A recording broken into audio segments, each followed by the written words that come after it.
삼청동천은 도교적 이름입니다.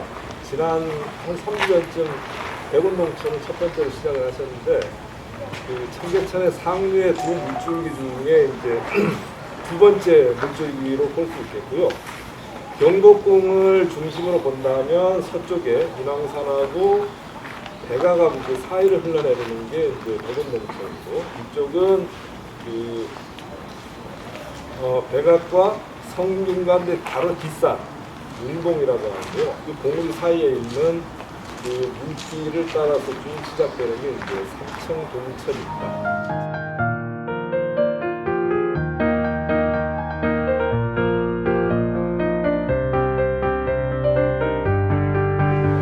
지도를 제가 하나 보여드릴게요.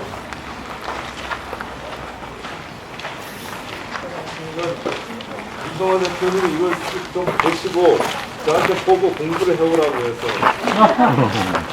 보다가 캡처를 해서 실사 진행을 하는데요. 지금 이제 5개의 물길인데 첫 번째는 여기 하나 같고요. 두 번째는 하나고요. 이 물길은 백운동천에 비해서는 매우 단조롭게 직선으로 쭉 흘러가는 그런 물길이고요. 삼청동천이라고도 부르는데 그 삼청동천은 삼청은 세 가지 의미인데요. 도교적 의미입니다. 그 상청, 흑청, 옥청이라고 해서 신선들이 산다고 하는 의미에서 삼청동천이라고 하고요. 그리고 여기 지금 이제 가다가 보면 저기가 나올 텐데 한국일보 있는 그 자리가 중학동입니다. 거기에 이제 중부학당이라고 해서 서울에 4개의 학당이 있었는데 중부학당이 있었기 때문에 중학천이라고도 불렀습니다. 대부분 그냥 정확한 개념은 없지만 중학천 이러면 좀 이수를 좀 지칭할 때 사용했던 그런 명칭이라고 볼 수가 있고요. 여기에는 세 가지, 오늘 이제 제가 걸으면서 쭉 살펴볼 거는 뭐냐면 세 가지의 시대적 변화 속에서 삼청동 물길 주변이 어떻게 변했는가를 볼 겁니다. 조선시대는 어떻고 일제강점기에는 어떻게 변화가 됐고, 그리고 60년대와 70년대에 거쳐서 현재 광화문 지점까지 쭉 이어지니까 이 삼청동 물길이 어떤 형태로 변했는가를 살펴보는 거에 역정들이 진행합니다. 자, 여기가 이제 우리가 눈으로 확인할 수 있는 삼청동천의 가장 상류 지점이라고 볼 수가 있겠습니다. 삼청동천에 이제 더 올라가면 촛대바위 혹시 아시나요? 한양도성 걷다 보면 그 주변에서부터 시작된다고 볼 수 있어요.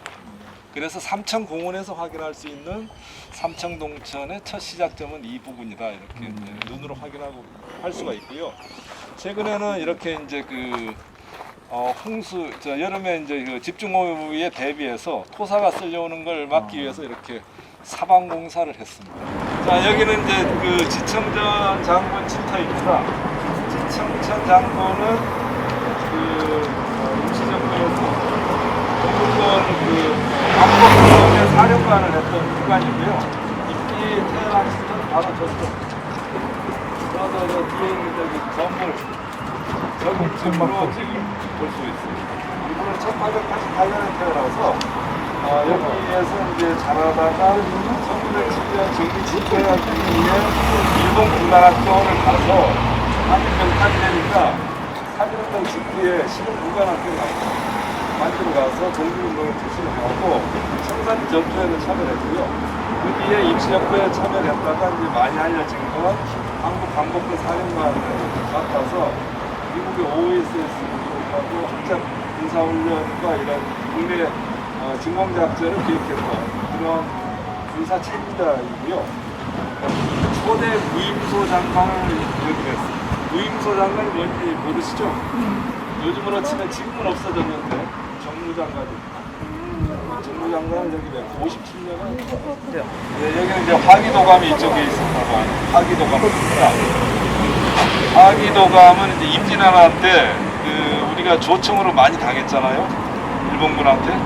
그래서 이거에 대항하기 위해서 이제 임진왜란 이후에는 무기 체계를 바꿉니다. 군사 체계도 바꾸죠. 비변사가 설치되고 훈련도감이 만들어지고 군사 체계도 바꾸고요. 그 이제 무기 체계를 바꿔서 조총청이라고 하는 걸 만들었어요. 그러다가 광해군 때 이걸 만들었는데 당시는 일본이 문제가 아니라 그 만주 쪽 여진 쪽들이 청나라로 이렇게 발흥을 쭉 시작하게 되니까 여기에 대응하기 위해서 총뿐 아니라 화포를 만들자 이렇게 해서 화포를 만들고 이렇게 되면서 이제 이 기관의 이름을 화기도감으로 개편을 하게 됩니다. 여기는 이제 그 총리 공간인가 아니죠? 뒤에 여기 이제 지키고 있는 것 총리 공간.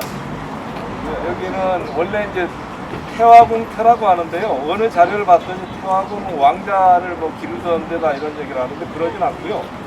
태화궁이 또 도교 관련한 도교 관련한 사람들을 교육하는 기관이기도 하고 제사를 주관하던 그런 기관이긴 한데 기록상 별로 남아있지는 않습니다. 그래서 총리공간이 있는 이쪽이 그런 지역이다 하는 걸로 이제 추정을 하고 있고요. 자, 여기서 이제 멈춘 거는 저기 표지석이 소격사터 표지석입니다. 여기서부터는 소격동입니다. 이 라인 소격사터인데 그런데 아까 제가 모자를 잘 받으시라 하는 그 건물 뒤쪽편 거기에가 이제 이전에 발굴하고 이러니까 소격선은 원래 조선시대 고려 때부터 쭉 시작해서 이성계가 한양으로 와서 1396년 이때 소격선을 설치를 했습니다. 그리고 거기다가 삼청전 소격전이라고 하는 그런 정각들이 있었고요. 그런데 여기 그 소격서에서 하늘에 제사를 지내는 이게 초제라고 하는 제사를 지내는데 이렇게 초제를 지냈을 때 문을 들던 우물 기단석이 아까 말씀드린 그쪽에서 발굴이 되었다. 그러니까 위치는 지금 명확한 어떤 근거나 기록부터 남아있지 않은데 그런 것들을 봤을 때 소격서는 여기가 아니라 더 위쪽일 것이다. 그렇게 이제 추정을 하는 게 설득력이 있어 보이고요. 이거부터 말씀드릴게요. 이거는 종친부, 경근당, 그리고 저쪽에 있는 건물이 옥첩당, 여기는 이승당이라고 하는 건물이 한 채 더 있었다고 하는데 그거는 복원되지 않았습니다.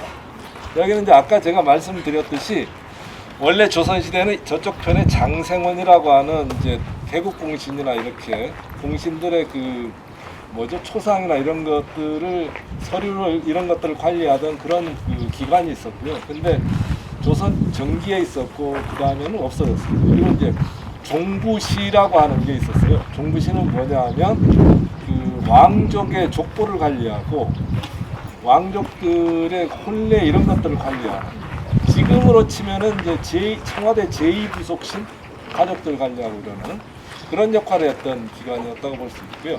여기는 이제 종친당은 임금의 영정을 비롯해서 이런 서류들을 관리하던 기관이었습니다. 그러다가 종부시가 종친부로 통합이 되었어요. 그래서 이제 쭉 이게 이제 유지되어 왔고요. 여기 이쪽 안쪽으로 사관원이 있었던 장소입니다. 사관원은 이제 조선 전기부터 있었던 조정 관아이고요. 3사 중에 하나였죠. 사원부, 사관원, 홍문관 이런 3사 중에 하나였고 여기 사관원의 역할은 왕에게 좀 왕이 잘못된 이런 발언을 하거나 행실을 하면 간하는 역할을 했다고 합니다. 이 앞쪽은 의정부가 조선시대 육조 거리에 의정부가 있었던 거예요. 그러니까 왼쪽 편이 의정부, 저쪽에 이제 한성부, 뭐 기로소 이런 쪽으로 있었고, 오른쪽 편이 주로 이제 그 경조라든가 상분당 이런 것들이 공조 이런 것들이 있었어요. 그러니까 왼쪽 편이 fun에 속하는 관련한 관청이고, 오른쪽 편이 경복궁을 중심으로 경조라든가 하는 부에 관련한 그런 관청들이 있었어요. 육조거리라고 했던 거고요. 그거는 이제 왕의 입장에서 봤을 때 왼쪽은 해가 뜨는 왼쪽이 더 높은 거죠. 새로운 것이고, 오른쪽은 지는 것이니까 상대적으로 더 낮은. 그래서 자수형, 북수형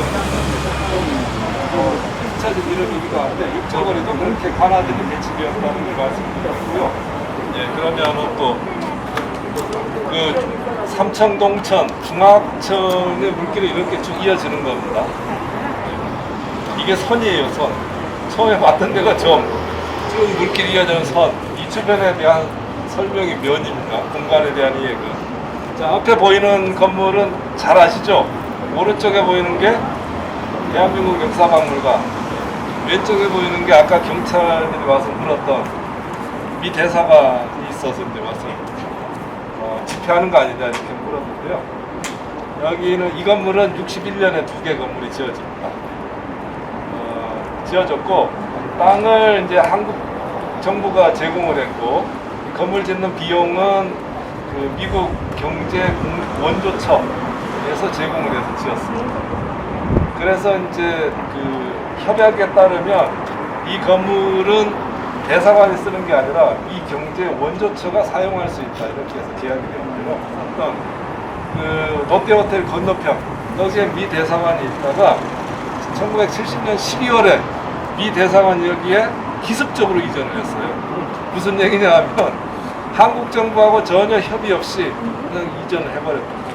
근데 그 계약 내용에 따르면 대사관이 쓸 수 있는 게 아니라 이 건물을 지어줬던 경제 원조처가 쓸 수 있도록 했던 건물인데, 그런 협의가 없이 이전했다 그런 사연이 있고요. 오른쪽 편은 이게 그 경제 계획원이 사용하다가 80년대 후반부터 문화공보부, 문화체육부 이런 데서 이제 사용을 했었죠. 그리고 이명박 정부 들어서 대한민국 역사박물관을 만들었던 겁니다. 그런데 이제 이명박 정부가 탄생할 때 강력한 의제로 제출되었던 게 뭐죠? 뉴라이트 이념적으로 노무현 정부는 이른바 참여정부는 386 좌파에 경도되었다 이랬던 배경이 있었고요. 당시에 해방전후사를 보고 사회과학에 의식화되었던 세대들이 노무현 정부의 주축이었고, 우리는 그거에 대한 반론을 편다 이러면서 당시에 나왔던 책들이 해방전후사의 재인식이라고 하는 그런 책들도 나왔습니다. 뉴라이트라고 하는 다양한 이러한 단체들이 만들어졌죠. 그런 역사관에 입각해서 대한민국 역사박물관을 만들었고, 이제 여기는 열상진원이라고 해서 맑을 열자에다가 맑은 물이 시작되는 곳이다 이런 뜻입니다. 이건 이제 2006년도에 10월 1일 날 청계천이 복원되어서 물을 흘려보내 새물맞이 행사를 하고 이렇게 공개를 하잖아요. 그러니까 이제 시민들이 굉장히 좋아했죠.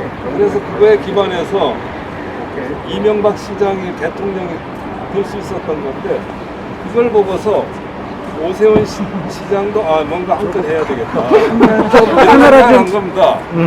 그래서 이제 2009년에 뭘 발표하냐면 조금만 뒤로 좀. 이쪽 삼청동천하고 저쪽에 백운동천을 복원을 하겠다 이렇게 발표를 해요.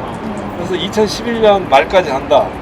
그래서 백운동천을 복원하는데 이런 모양으로 복원하겠다는 겁니다. 그래서 거기는 70억을 들여서 거기 이제 서천 청와대 옆에 쭉 내려오는 큰 길가로 이렇게 이어지게 해서 복원하겠다 이런 거고요. 중학천은 저 위쪽 삼청동 거기서부터 이 정도 모양으로 해서 인공수로를 만들겠다고 했던 겁니다. 청계천처럼 복원하는 게 아니고. 그래서 이쪽 중학천을 복원하는 데는 140억 원을 들여서 하겠다 해서 시작한 게 이것만 하고 끝마쳤. 이거 하는데 얼마나? 저기 해정교가 있던 장소입니다. 해정교의 아마 위치는 이쪽보다는 저쪽 편 인도하고 가까웠을 거예요. 원래 도로가 저쪽 편이었고 여기는 확장이 되었으니까.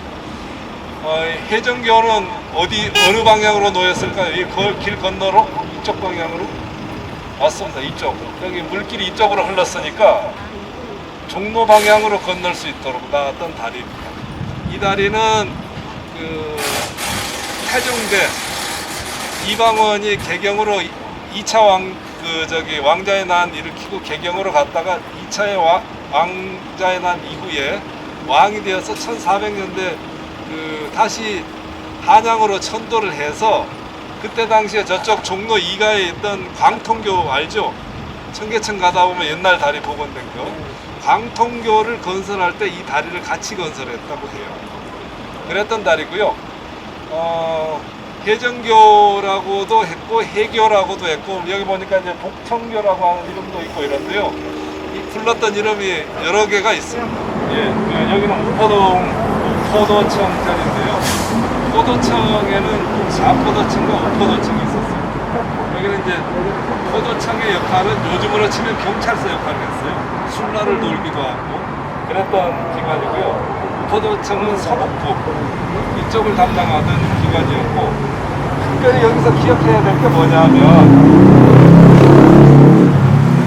천주교가 조선에 전래되어서 커다란 이런 박해가 4차례 있었어요.